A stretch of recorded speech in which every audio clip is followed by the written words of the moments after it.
শাকসবজি আমাদের প্রতিদিনই খাওয়া হয়, তবে অনেক দিন হয়েছে শাকসবজিটা একটু কমই খাওয়া হচ্ছে। সবজি খাওয়া হলেও শাকটা অনেক দিন হয়েছে খাওয়া হয় না, তো অনেক দিন পর হচ্ছে আজকে শাকটা নিয়ে এসেছে।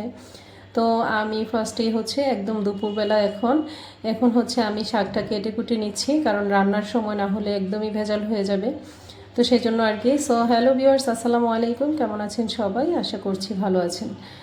প্রতিদিনের মতো নতুন করে আরও একটি ব্লগ নিয়ে চলে আসলাম। তো এখন আমার রিলস তেমন একটা আপলোড দেওয়া হয় না, আর তাছাড়া সময়ও পাচ্ছি না।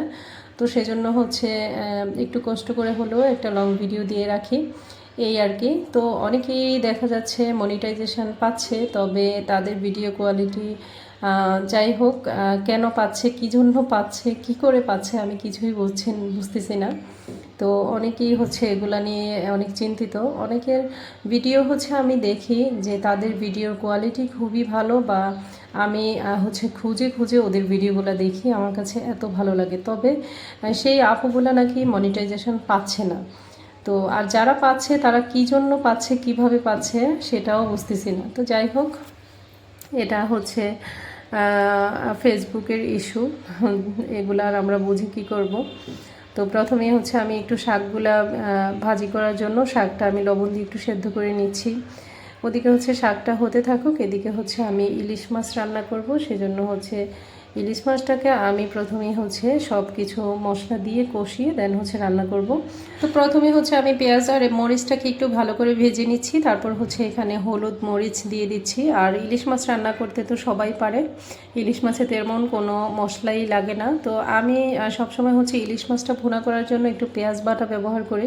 আজকে আর দিলাম না, হাতের কাছে ছিল না, সেজন্য। তো এখানে অনেকগুলো টমেটো দিয়ে দিয়েছি। এটা একটু ঝোল করে রান্না করব, যেহেতু আমি ডাল রান্না করি না, সেজন্য একটু ঝোল ঝোল করেই হচ্ছে ইলিশ মাছটাকে ভুনা করব। তো ভালো করে মশলাটাকে কষিয়ে নিয়ে এদিকে হচ্ছে আমার শাকটাও প্রায় হয়ে গিয়েছে। এখন শাকেও আমি হচ্ছে পেঁয়াজ রসুন দিয়ে একটু তেল দিয়ে নিচ্ছি। তো শাকসবজি আমাদের প্রচুর খাওয়া হতো, তবে ইদানিং আমাদের শাকসবজিটা একদম কম খাওয়া হচ্ছে, কেন জানি না, হঠাৎ করে কমে গিয়েছে। আর তাছাড়া রমজান আসাতেও, রমজানে তো এমনিতেও তেমন একটা তরকারি খাওয়া যায় না। তো হচ্ছে একটু ভুনা টুনা করলে খাওয়া গেলেও তরকারি দিয়ে রান্না করলে সেটা আবার পড়ে থাকে। তো আজকে হচ্ছে শাক ভাজি আর হচ্ছে এই যে ইলিশ মাছ ভুনা, এটাই হচ্ছে আজকে আমাদের সাহারিতে চলে যাবে। আসলে রাতের বেলা কেউ তেমন একটা, সন্ধ্যা রাতে আর কি, তেমন একটা খাওয়া হয় না, বাচ্চারা খায়। তো এই তো কথা বলতে বলতে আমার ইলিশ মাছ ভুনা আর হচ্ছে শাক ভাজি দুইটাই হয়ে গিয়েছে। এতক্ষণ ধরে যারা আমার ভিডিওটি কন্টিনিউ করেছেন সবাইকে অসংখ্য অসংখ্য ধন্যবাদ। সবাই ভালো থাকবেন, সুস্থ থাকবেন। আজকের মতো এখানেই বিদায় নিচ্ছি। আল্লাহ হাফেজ।